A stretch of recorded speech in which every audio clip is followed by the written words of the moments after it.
What's up, everybody, and welcome to another episode of Team Chat Podcast. I am one of your hosts, Jarrett Wilson, joined to my left and virtually and a little bit down.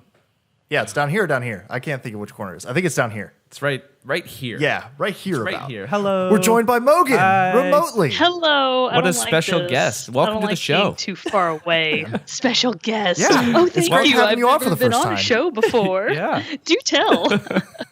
And to my right, Zachary Parks. What's up?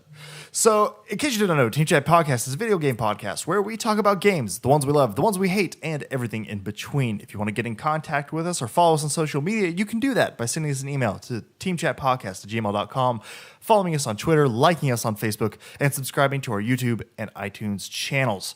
If you'd like to support the show, you can do that by checking out patreon.com/teamchatpodcast, where for as little as $1 a month, you can support the show, and in return, we'll give you a cool perk like getting the episodes early before their general Tuesday release. I do have to say sorry to two those in a row. people. 2 in a row. We had to record on new a record. late Monday, and that's definitely not the norm. But so don't worry about it.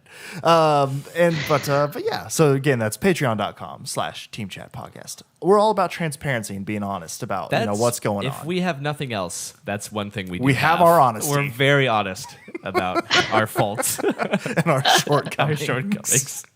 And everybody needs a vacation. I regret nothing. Yeah, no, everybody does. I had a wonderful, relaxing weekend this last week. Just hanging out, did some camping, stayed in Nice. the B&B, small towns. It was nice. Oh, yeah, it looked nice. It was very nice and relaxing. So needed it very, very much after a couple busy weeks. Yeah. But so also, Zach stumped us this week with the song Suckers. contest. So what song It did was you? pure revenge. And what game? Spin to Win was the hint. Right. And it was from a game that I've talked about many a times on the show. Rockstar presents table tennis. Good old table You tennis. losers. Of course. The most Wait, so underrated is it game in about history. spinning- You sent me spinning the link. ball? Do what? Huh? Is it about spinning the ball like at a certain angle? Yeah, well, in ping pong, spin That's is true. a big component. That's true. of winning points. Well, so spin to win. He sent me the link for it, and he was like, "It's Rockstar Table Tennis." I was like, cool, okay." No one's gonna get this. Yeah, and I was like, we'll see. Maybe there's somebody out there who's like, "Duh, No. fools! It's Rockstar Table Tennis." Yeah. But sadly, no one was able to guess it. So the contest is still. I mean, the contest is done for that one. We'll have another hint at the end. That one's over. At the end, this one's over. We can't keep it going on for too long. No. It's got to cut it off at a week. But so we'll have a new contest at the end of this episode.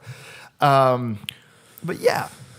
So again, it's a little bit longer of a thing. So I think what we were going to do today, since we recorded last, but so I think what we're planning on doing for this one is more just talking about some random stuff, just some We're random keeping it, things. We're keeping it a little loose, light.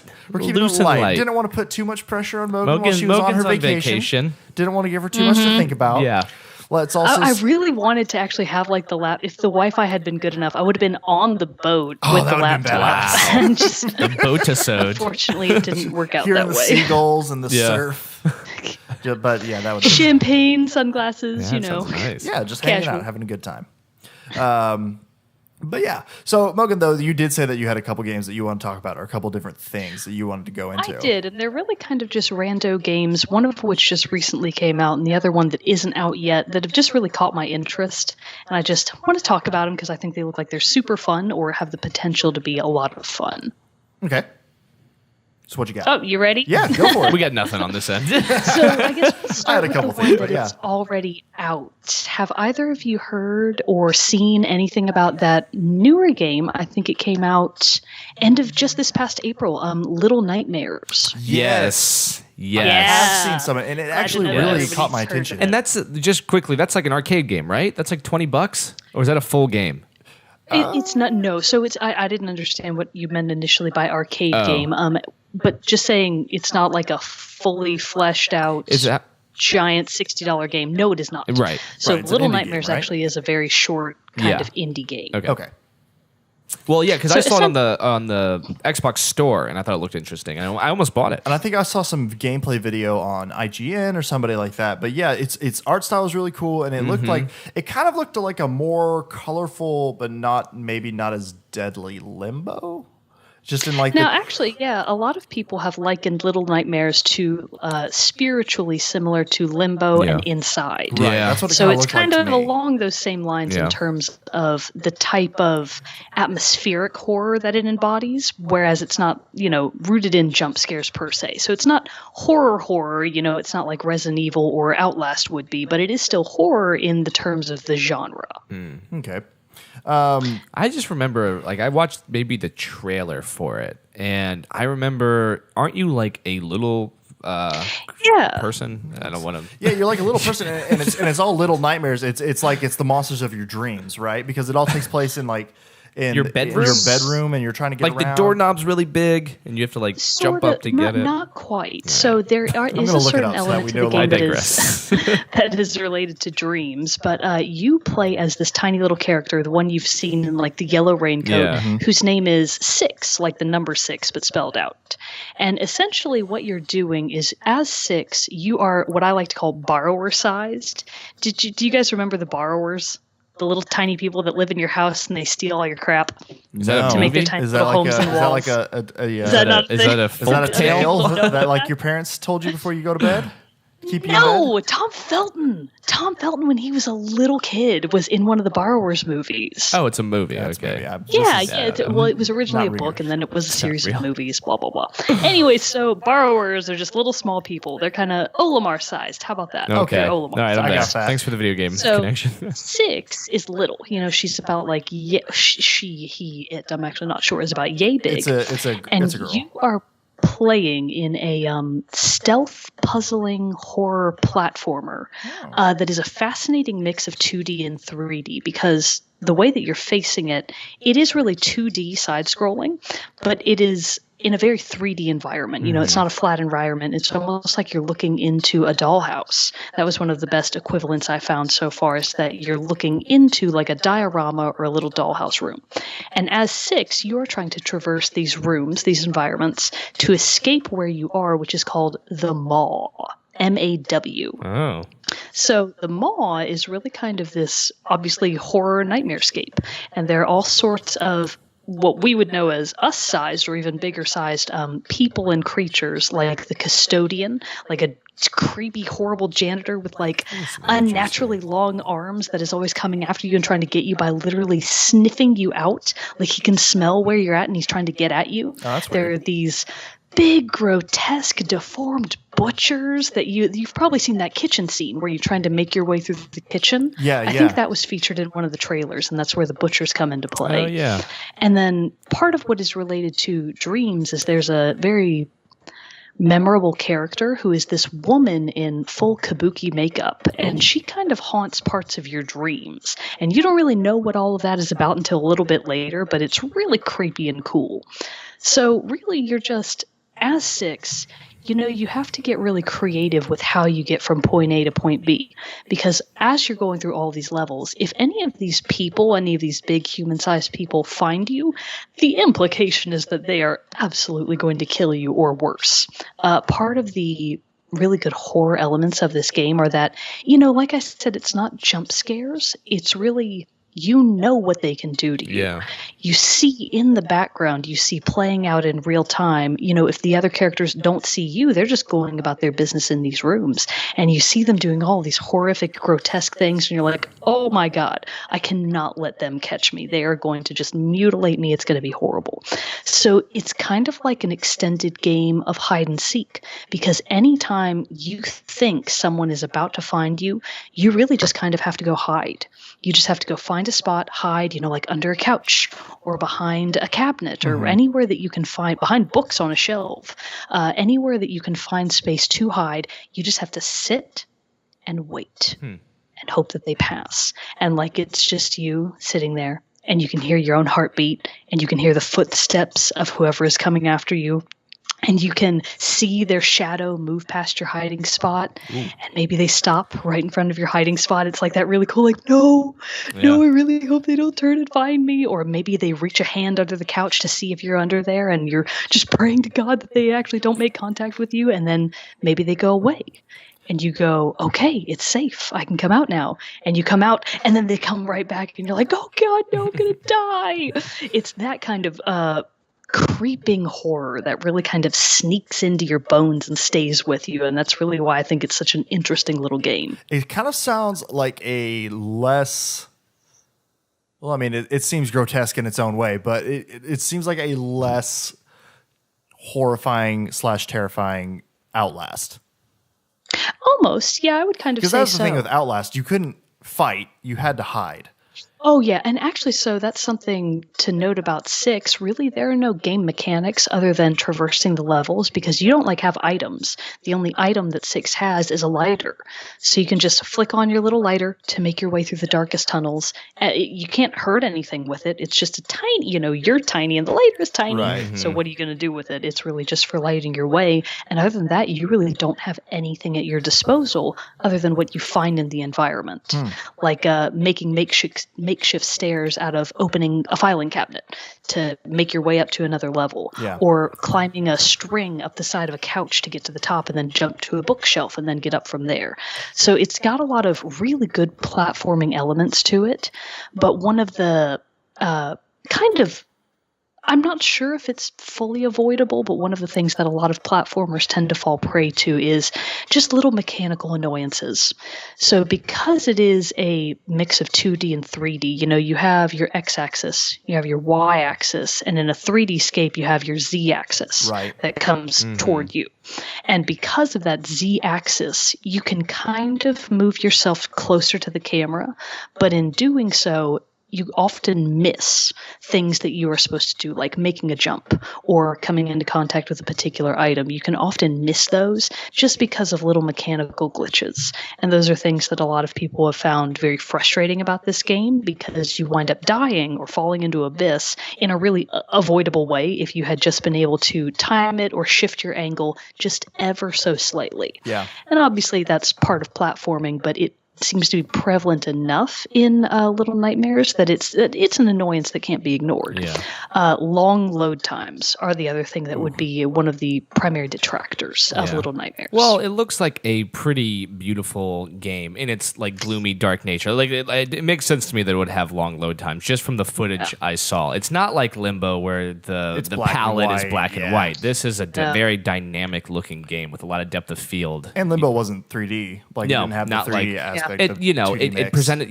not really. Yeah, I mean, it had a background that made it seem 3D, but this one definitely seems, the Z-axis, like you said, comes into more play. I always think that games like that one also, too, have a really, and they take advantage of it, clearly with games like Inside, Limbo, and Little Nightmares, they really take advantage of the freedom, I guess, that a game like that allows in art style. Yeah. Like, Little Nightmares has a great art style. It looks almost...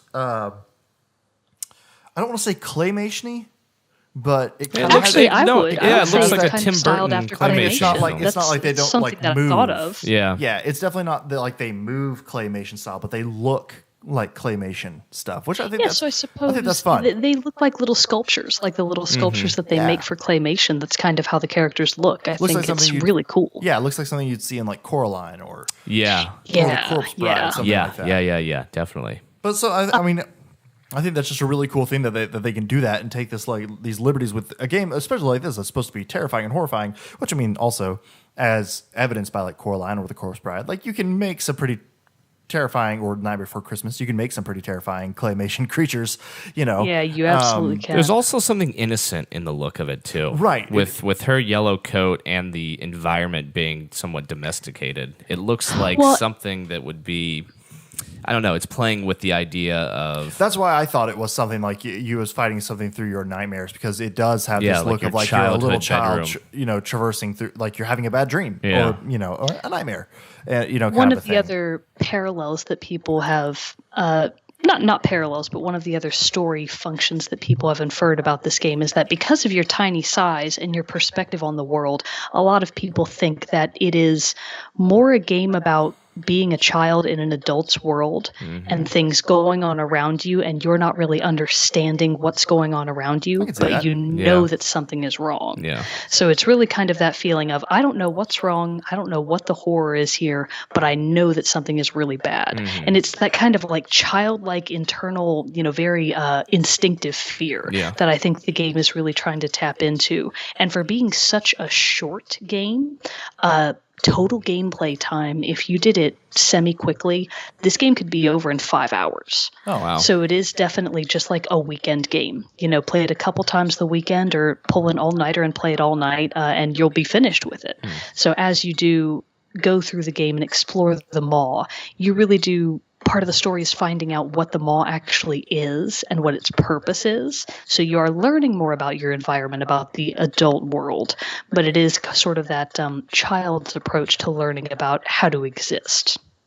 Nice. Yeah. That seems interesting. Yeah, that would definitely be one that I would give a shot at some point. I'm definitely more keen on atmosphere, tone, and the feeling a game like that will give me rather than that's why the new Resident Evil, I saw people playing it, I was like, I don't want to get it after I saw people playing it because it looks just way too jump scary. I know it did well and I'm sure it's a great game, but this looks more, the atmosphere in this game would be much more interesting for me to play because I don't even like being scared. But you really like Limbo. So that I loved Limbo. Yeah, so that makes sense that that it would be something that you'd Limbo, be attracted this to. looks a lot scarier than Limbo. Oh yeah, the creature, and just in the brief people. description I was reading of some of the things that happened, I was like, oh, this is way more dark it looks dark than I was expecting. I'm kind of does it? I couldn't see it anywhere on what I was looking, but it looked like. I was like, this has to be like an M-rated game, right? Is it M? Is it mature?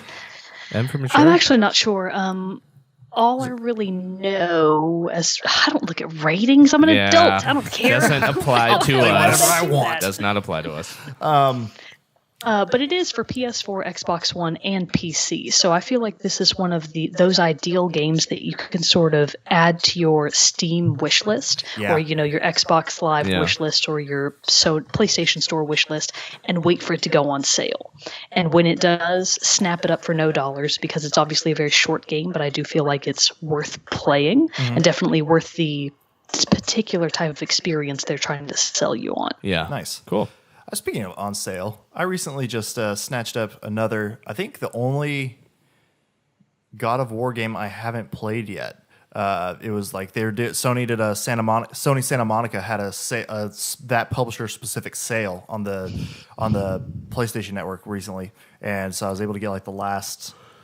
I can't remember what it was now because I just beat Ghost of Sparta. I think Chains of Olympus. No, it's old. It's PSP. Oh wow! So I got it from my Vita. You and your Vita. Yeah, I love it. I know. It's a nice little gadget. You like it? But I got it for $3. So I was like, hell yeah, that's a really good deal. So the Order 1886 was just on sale for $3, but it's not. That's anymore. your game. It is my game. I like it a lot. So what have you been doing? Horizon, right? Yeah. So you're almost done. I'm almost done. I'm actually hoping to, if the editing of this, since I do have to turn this around tonight, I'm hoping that work for Jared. I can finish it up tonight because I only have 2 of the main missions left, and I have only 3 trophies left. But they're for the main missions, and then the final one for getting the platinum. So I'm there. I'm on the cusp of victory. I'm very excited, and I have 96 or 7% total game completion. I saw Dylan put the screen. Or was it Dylan? No, it was Cody. It was Cody. Put up a screenshot of. He platinumed it. He platinumed. Yeah. And I was checking with him because I've been so terrified. I heard when the game first came out, somebody was saying, I think it was Colin Moriarty from Kind of Funny. I think he was talking about it, and he's like, he had played through it when it first came out, and he's like, there are no missable trophies. And I was like, but is it? Are there? But I didn't want it. But all of the trophies are hidden, basically. Yeah. There are a few. There's reach these levels of the game, hit, knock over all the training dummies across the map, and a couple different things like that. But other than that, all of them are hidden. Yeah. And so I'm like, well, what the hell? What are these gonna be? And so I was like, when Cody posted that he platinumed, I was hitting him up. I was like, okay, so can I miss any by not doing side missions? And he's like, yeah, there are a couple side missions that give trophies. Like, fuck. Okay. And so then I was cross-referencing, okay, how many, here's how many I've done. okay, how many total side missions are there? Okay, so, Doing the I'm, like, math. just like trying to figure out where they all are because I was so paranoid. Because that just happened to me with Doom, where I was trying to play it through and I was trying to platinum it on one go, and there's 2 trophies that you have to get, and you can only complete it by getting it through one playthrough. So you can't just beat the game, then go back and get the ones you missed. You have to do it all in one playthrough, and I missed one of those. That's right. I remember you telling me about that. So I have to go back and play the whole game again. So I was not going to have that happen with Horizon. Yeah. So I've been super nice paranoid about like hitting all the trophies in it. So I've only got the 3 more. So I'm like, I know I'm in the clear. Okay, good. So I'm good with that. But yeah, so I'm hoping to. You're doing it right. Hoping to knock that one out this, hopefully tonight or tomorrow. Nice. So I can finally finish it. It's getting so good. I mean, yeah, I feel like it's coming to an end, right? Yeah, it's got to be. Like some questions about where I thought the story was going have been answered, and I was very pleased. It's one of the most. I will say this: Horizon is really good because it could have worked.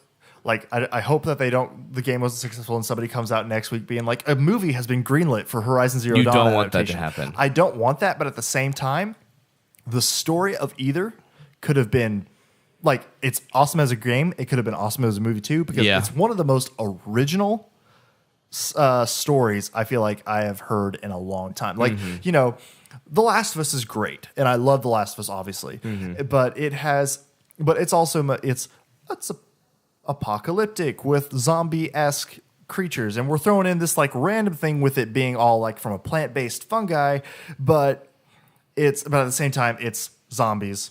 Post-apocalyptic, somebody has a cure. Okay, cool. Like that's what Last of Us is, kind of thing. But this one, granted, yes, it's also post-apocalyptic. You know that from the trailers, but it's the sci-fi spin on it, and just the mix of the ancient technology with old, really advanced technology. Because you learned that whenever the world went to shit, basically, is in like the 2060s. So so it's even a little slightly more advanced from our time. Yeah. So it's a very so the story for that reason is it's top notch. Cool. And it's just so very imaginative. Like as I learn more from it, I'm like, this is so damn original. Yeah. Like, it's so good. And that's what I think really makes it stand out, is how original the story's been so far. So I'm very excited to finish it. I mean, I'm very excited to finish it. Also, there's going to be a big tinge of sadness because I really don't want to. It's always a bummer when you finish a good game. Oh yeah, when you get to like the second to last level. That always happens to me in every Halo game that I ever buy, and I get close to I'm on the second to last level, and like Halo Reach, everyone's dying, and I'm like, fuck, this sucks. I know, and I going to hell. I put in like 70 hours, I think, into the game so far.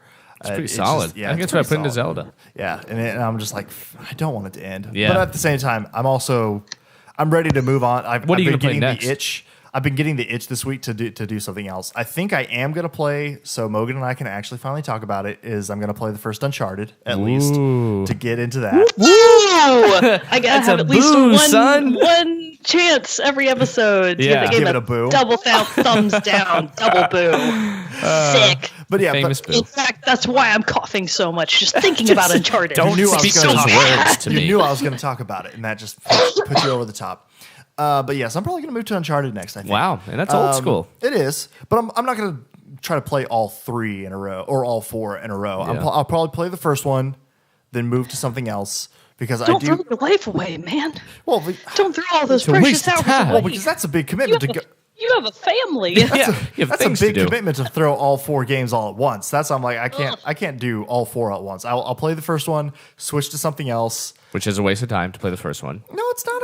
I'm excited. I'm excited. I'm excited. In Mogan's world. And then I don't know what I'll go to next. I'll probably do like maybe a poll or something like that, like I did when I was trying to decide if I should play Doom or something else. So I might do something because I'm thinking I'm gonna make a concerted effort, since I do have the downtime of not anything. Like if something comes out that looks freaking amazing, like I'm really tempted to buy Prey, like we talked about last week. I'm going to try, I think, to make a really big effort to knock out several games in my backlog, so that way when the big games that I am really looking forward to start hitting in the fall, I'll be ready to take those on. So Destiny 2, I'm probably going to get that one. Give me the loot. I got Shadow of War, Middle Earth, Shadow of War. coming out. Red Dead Redemption 2 in the fall. I guess I keep forgetting that comes out this year. I know. I'm hoping they talk about it at E3. Ooh, E3 When does coming up. E3 happen? E3 is June 13th, I believe, is when it starts. Less than a month away. So soon. We'll have to do a predictions episode. Whoa, we're gonna get and then invited. do like a. I know, right? What the like, fuck? let's get us a panel. Yeah. Like, come on. Help us out with that. Hey, audience. get us come a on. team chat. Get Get team us a chat to panel at E3. Hashtag that. Hashtag you it. crazy millennials. Use that Twitter. Use that Twitter. Get us those McNuggets. You see yes, that? Never mind. Oh yeah, the kid who got Yeah. like the lifetime supply Of of Wendy's nuggets from yeah. Wendy's. God, We could get team chat to E3. I'm jealous. I'd love a lifetime supply of nuggets Yeah. Did you see United Airlines get in on it? because they're just trying to find any good PR that they can. They're like, hey, you get those McNuggets, or I keep saying McNuggets. You get those Wendy Nuggets. We'll fly you anywhere in the world. Everyone's like, fuck you, United. it didn't help at all. Don't jump on their Yeah, good thing. I know. And I was like, can't we just forgive? No, we can't. That was pretty bad. It is. I guess we can't forgive as a society. No. But yeah, so It's an issue. There's a couple big things coming out, but yeah, we should definitely do E3 predictions, like what's going to be talked about, what's going to be announced, and then maybe you do and then do obviously a follow up. Yeah, remember our E3 last year? No, we didn't do E3 last year. We did like a recap. Yeah, we did. No, The Yeah. one we did like the big like live tweet. How long has we been doing this podcast? we've been doing it since Over? 2015? November of 2015 is when this started. So we went through one E3. Yeah. Didn't we eat pizza? No, that was the Game That was Awards. the Game Awards, the very first Game Awards Yeah. in That was December 2015. Yeah, which we couldn't do it this year, I think, because either I was gone. I think I was gone. We talked about them all. We always hit them again whenever big things come up. But yeah, we Yeah. need to do another live tweet thing. Live maybe tweet. we should find pick one of the E3 keynotes to do. That'd be fun. Word. But yeah. Word. Oh, so we forgot to do these at the beginning. Actually, camera's done. Gonna restart that. Jarrett's restarting the camera. I'll speak for you, Jarrett. What did we forget to do? We had a couple emails. Oh, emails. We Right. got some right. emails, and now we gotta we'll Do you go want into to? those. Do you want to take both of them? Are you gonna read them all, the whole thing? No, I Both was of just them? gonna. I'll do the first one. You could do the one on Facebook. Okay. I can do. So this one is from. Let's see. Fucking shit. I'm trying to get back to the. I really. It just doesn't. It's so convoluted. It is. It really is. No, just like give some. No, go read the whole thing. It's Read the whole it's a good thing. Okay, so this is from Brandon Weaver. And What up? What up? And this is talking about underrated games. Okay. So we did underrated. We did like 5 underrated episodes a first, game? and then Yeah, and then- overrated. No, overrated first, then Then underrated. So we Yeah. did. There are episodes of this if you want to go back and listen. But this is from our good friend Brandon Weaver, and he's talking about Spec Ops: The Line. So here's what he has to say about Spec Ops: The Line. I think Spec Ops: The Line is one of the most underrated and overlooked games in recent memory, and I think a lot of that is due to its title being generic as fuck, which makes it seem like nothing more than another military dude bro shooter like Call of Duty or Medal of Honor. Dude bro is now a word, but if anything, I like Dude Bro. I like Dude Bro. That's a word now. But if anything, Spec Ops is the antithesis of those games, or at the very least, strong condemnation of them and the glorification of war. If I were to describe it, I would say that it's the video game equivalent of Apocalypse Now, and I don't say that lightly. Ooh, strong comparison. That is a strong comparison.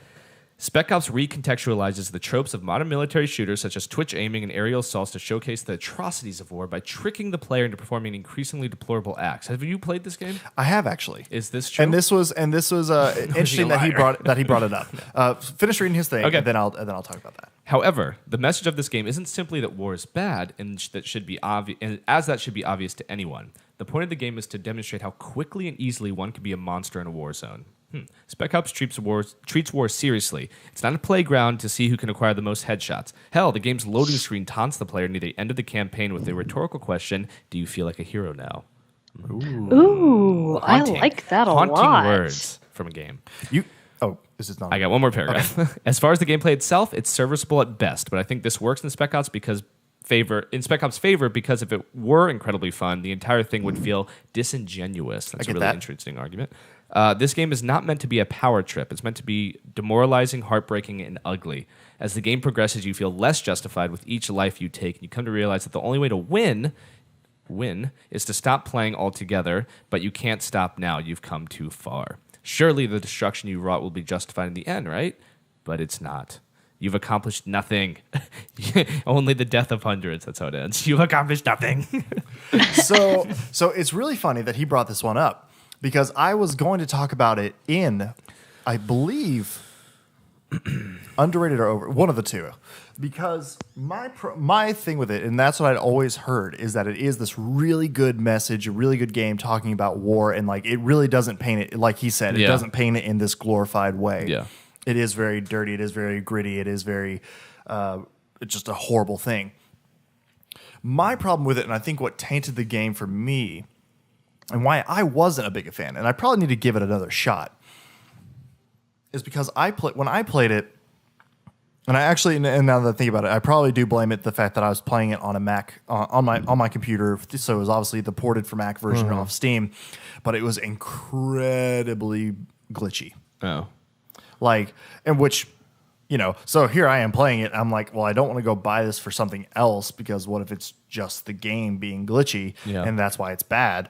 But as far as story, so the gameplay for me was a little rough just because of how kind of glitchy it was. But from what he's saying on the story side, it's true. Yeah, it's true. That's There's cool. Near the end I've of never it, played a there's war some game like really that. there are some really truly heinous moments, and I was just kind of like, oh, yeah. It this got deep. tricks you. Yeah, this got heavy. So, but no, I agree. It is a good pick because it is one that's not very well known. I remember I don't know because it's a few years old now. I don't. It was a couple years ago when I played it, and then even then it had been out for a couple of years. So it might be like a 5+ year old game at this point. But no, it's one if you are looking for something out of the ordinary of a typical military shooter, yeah, definitely give it a shot. All right. Have you played that one, Mogan? I trust Brandon. No, I had never actually even heard of Me it neither. until Brandon's message, but it does sound really interesting, and I like the sound of where it seems to go with the story, because I feel like so many other war-based games, even if they're not glorifying war itself, they tend to focus more on you and your side and, you know, themes like brotherhood and heroism, and they really tend to ignore the true brutality and horrors of war and how that can actually affect a person. And I feel like that type of focus is something that a lot of war-based games are missing and could benefit from having more of. And I agree. Yeah, and I think Brendan makes an interesting point about the gameplay, because even if a game is not glorifying war, but it's beautiful to look at and really fun to play, in a sense, doesn't it kind of glorify war in that way? It might not, overtly. Yeah. Inadvertently, though, if a game is like Battlefield 1 looks beautiful, very fun to play, but it kind of tries, like Battlefield 1 tried to like show the horrors of war, and I think they, to a degree, succeeded. They did, but it's funny that he mentioned the gameplay is not very good, and it kind of helps it. Because you're like, this sucks. It's obviously it looks like they more directly went for the story than to focus on the gameplay. I guess my point is, like, even with like the new Call of Duty coming out, for example, which is World War II, it looks fun. All war games that have come out are fun. Well, and I'd say that's kind of the drawback, I think, with what happened with this huge influx of modern the futuristic modern shooter, is because that's not real for us now. It takes away the realism of it, I think, and makes it be this easier thing that you can just enjoy, turn your mind off, and enjoy. So I'm interested to see if that will happen. If it'll kind of be like a mix of the two with Call of Duty World War II, I'm interested to see if that does kind of return to being more one that is more of a, like, war is gritty, war is, not a good thing, kind of condemnation of it. Condemnation of it. Yeah, no. Because I think Battlefield did that really well too, especially like small touches with Battlefield 1, where especially like in the opening. Or anytime your character dies, it shows like names. a death date, and a death date, and it's just like a small little touch, but you see it and you're like, oh, like this is real. This is a real thing. Yeah, I do think Battlefield 1 almost shot themselves in the foot though when do you remember the like tweets they sent out? Did you remember hearing about this? No, what happened? So they sent out some like tweets trying to promote people to play it. And I'm going to look it up so I can find out or say the exact wording of one. But it met with some pretty bad backlash because it would be like, really? Hold on. Let me try to find one real quick. Yeah, Battlefield 1's an interesting one to talk about. Because at the end of the day, it's really fun. Oh, no. Battlefield 1 is really It's fun. a really fun multiplayer experience. But yeah, you're doing a lot of killing. But at the end of the day, it's a video game. I don't know. Video games taking on war is very different from like a book or a film taking on war. Because at the end of the day, it's supposed to be a lot of fun to go around shooting people. Wow, it's really, I don't know why I'm just like realizing this. So the thing with That's what's wrong with me. the thing with this, and this is a Polygon article that I'm reading, EA turns horrors of World War I into tone-deaf Battlefield 1 memes, quickly deletes them. Oh. So this was October 31st, so not long after the game came out. So Battlefield 1, published by Electronic Arts, and specifically the game's social media team, is under fire today for tasteless marketing campaign in which the series' Twitter account came off as glorifying the First World War to sell a video game. So basically, they used the hashtag #JustWorldWar1Things alongside meme-worthy phrases such as weekend goals and GIFs containing violent images from Battlefield 1. So it has this one here that is a GIF of a flamethrower just like lighting several Germans on fire, or enemies on fire in a bunker, and it says, "When you're too hot for the club, just #JustWorldWar1Things." That's so stupid. That's awful. That is awful. Yeah. That is so dumb. Oh my god. And so they sent a couple like that, and so that's how tone deaf is such a great word. Like these like tone deaf corporations doesn't describe hey, it. everyone's doing these memes and gifs. We got to get in on this. You're so stupid. That's such an EA thing for them. They're to just do. right. That's like so their MO. Yeah. So yeah, fucking assholes. So needless to say, they almost shot themselves in the foot. Like they made this great game that did really do a good job of pointing out the horrors of war, and then they fucking do that shit. And people are like, party in the club. It's hot in here. Maybe not anymore. That's bad. Yeah, video games have much more weight than they did back 20 years ago. A game like Battlefield 1 with the way it looks and the way it's presented should be held accountable for any like mistreatment of the subject material at this point. I think back, maybe 5 years ago, it's a video game. Like it's supposed to be crazy and fun. But nowadays, I don't know. Maybe people are just very sensitive about it now too in today's like landscape. But I don't know. Video games are becoming more of a societal presence. Yeah, way more so than they have been they're in not past this years. underground thing. Yeah. Yeah. So we did have another email that I got I forgot it for last episode. Sorry, but it was from Bro Mogan. So I hope he will forgive me. I was going to apologize to his face. He was going to join you since you're with him. Is he behind that door? But, I was going to say, can't he just peek inside for a second? I'm sorry. I want to say hi. But anyway, he writes in response to our overrated games episode. And I feel like this one is I think it's gonna push some buttons. It's gonna push some buttons. I think. Mother. What? Whose buttons? Mine? I think They probably not. both. Maybe a little bit all three of us. Well, I've read it, so my buttons were pushed and then already released. So I've already gotten over it. So it's hi TCP. I can't believe Rachel didn't mention this, but I agree that Uncharted is overrated. I watched her play the whole first game, Got another one. and just watching it was excruciating. I can only imagine actually having to play this piece of garbage. Wow. At least as a spectator, I could get on my phone or DS when the game got boring, but poor Rachel was stuck playing it the whole time. Her critique was spot on. Good cinematics, mediocre gameplay.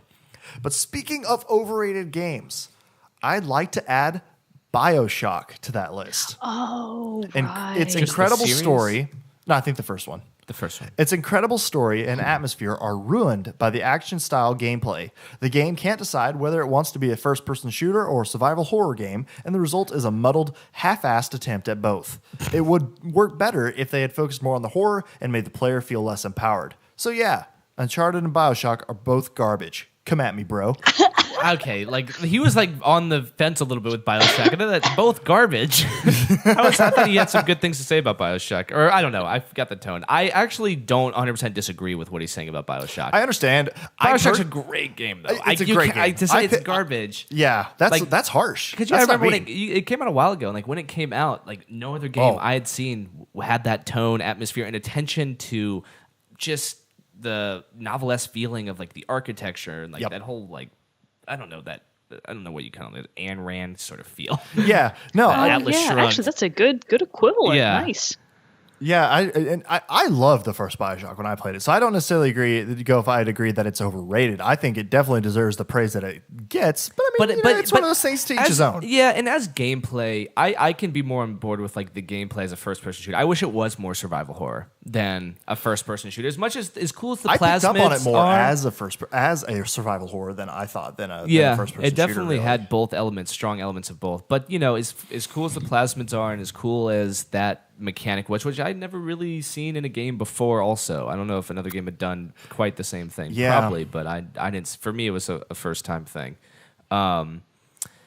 I do see what he's saying. It would have been fun to hide in the shadows from Big Daddies. I get what you do, but you can also kind of go with your shotgun and put bees on them, and it turns out you can. Bees? Yeah, it's your That's choice. fun. It's fun. It's fun. It's your choice. That's fun to do that. Yeah. So yeah. But I thought that was an interesting opinion, is interesting. and should be shared. Yeah, I wonder. Did he play Infinite, Mogan?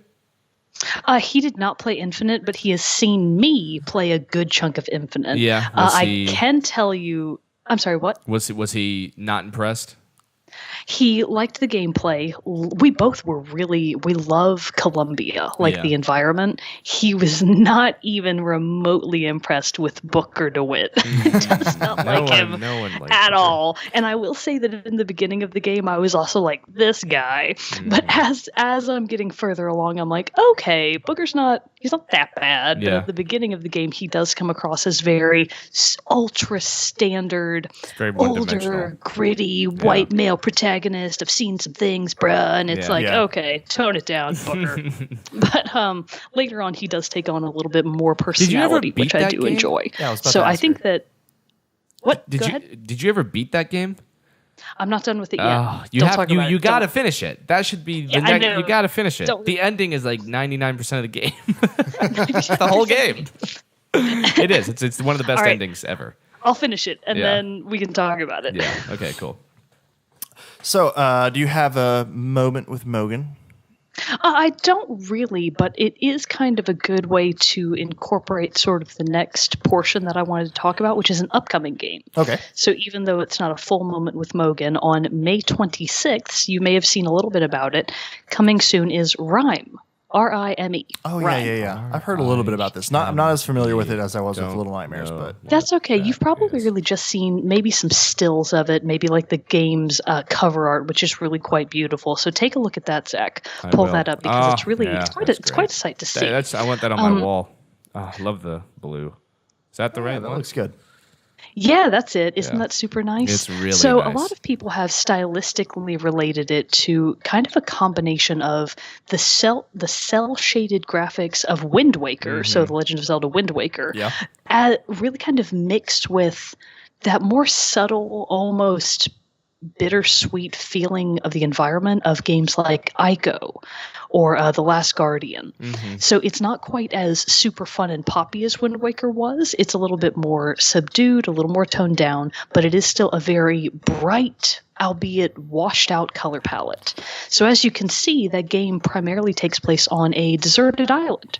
So you are a kid. I actually don't think I could be wrong about this. I don't think he's named in the game.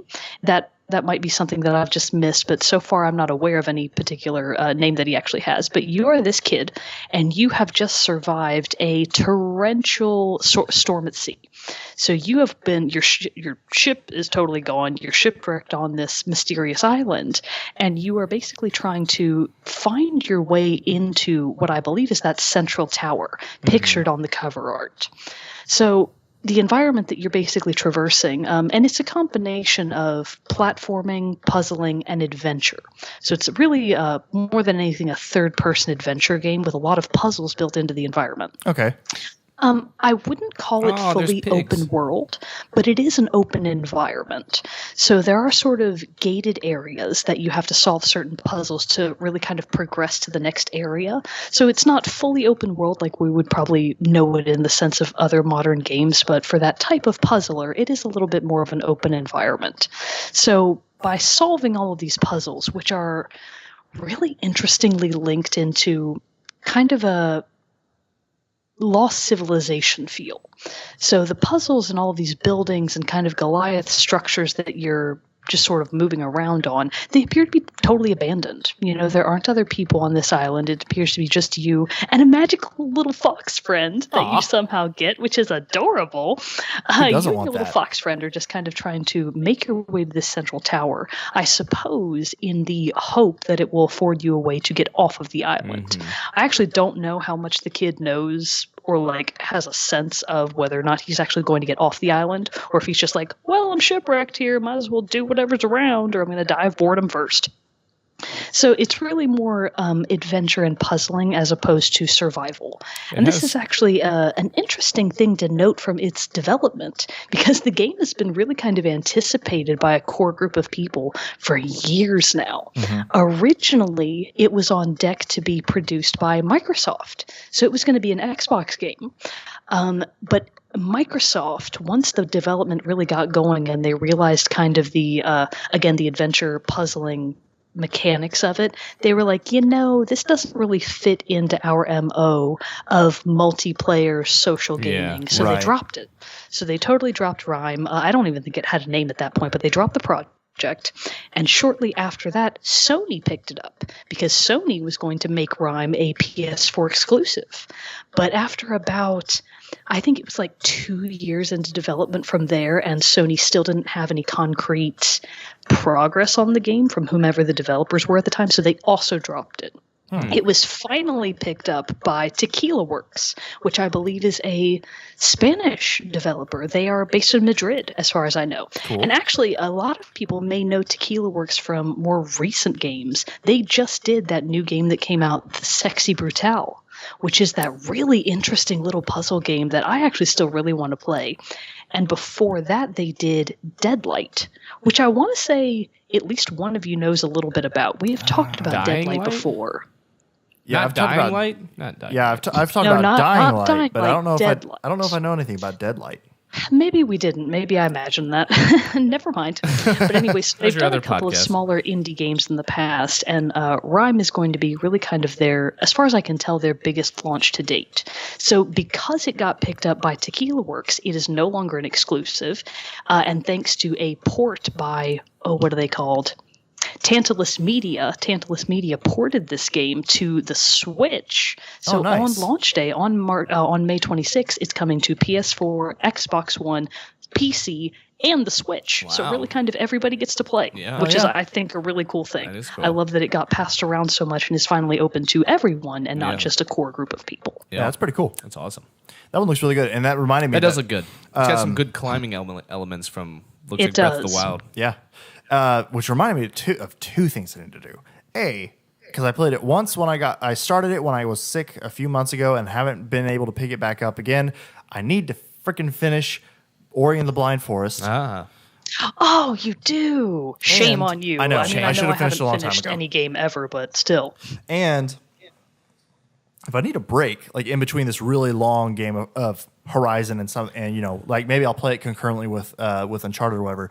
Abzu was the PS Plus free game this month. And so that one's the one that kind of it wasn't Bound, which is the one that seemed very much like a Journey spiritual successor to it, but Abzu is the one that's like deep sea, and you swim with the fish and all that stuff. And Austin Wintory did the soundtrack for it as well, and so I've been wanting to try that one out.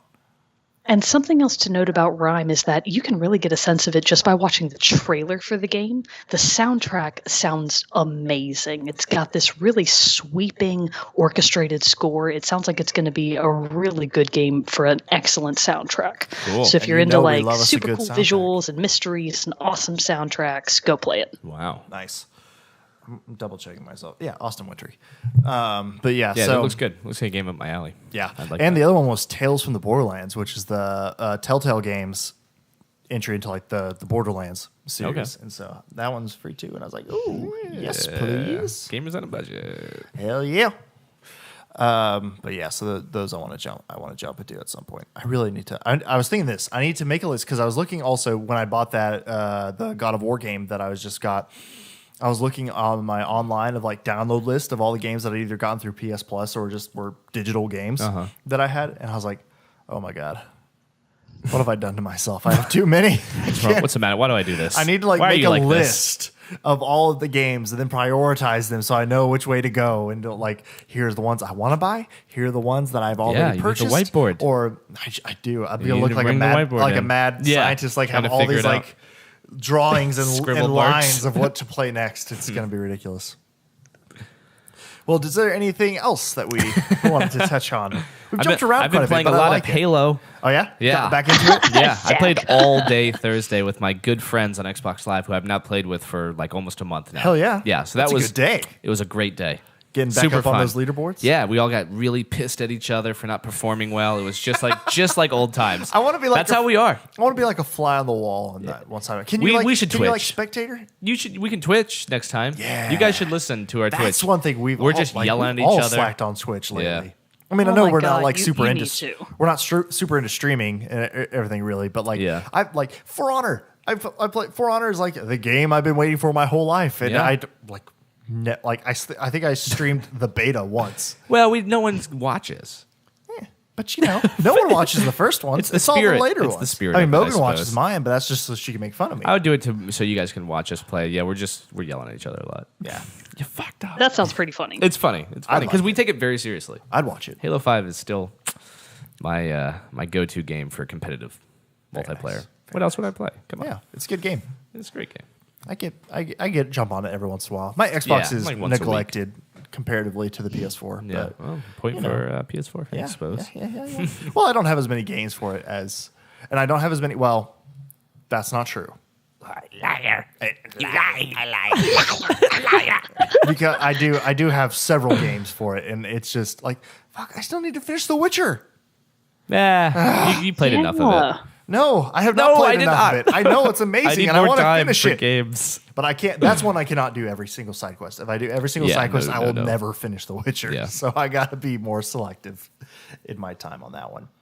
All right. Well, I think that's enough of the randomness that we've talked about this episode. I thought it was great though. We talked it's about some fine. really cool like upcoming games that look really fun, some old ones that we're going to, or we're going to next in our gaming Yes. exploits. Yes. But before we go, we do have to do the song contest as usual.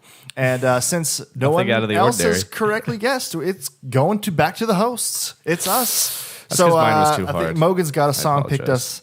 picked out for us this time. Yeah, we'll try to go a little bit easier. We've thrown some Yeah, hard this will ones your be. way. Yeah. But yeah, so Mogan, what's the hint for this week? All right, so the hint is it's super easy. Don't laugh. The hint is when you see the target on your back, you better run like hell. When you see the target Doesn't on rhyme. your back, you better No, run it doesn't. That's not a rhyme. hint. Zach, God. Hints must rhyme. to be equally secretive and, Yes, and hard to discover just as whimsical.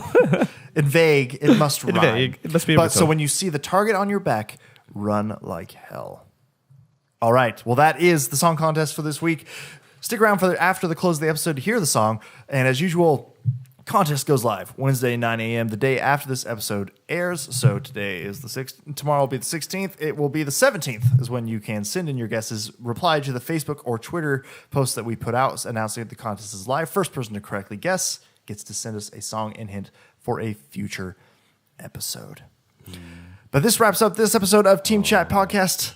Until next time, I'm one of your hosts, Jarrett Wilson, joined virtually to my right. Had to think about that for a second. By Rachel I'll Mogan. accept it. Adios. And to my left, Zachary Parks. Au revoir. We'll see you all next time. It's a word. Stick around for the song. It is.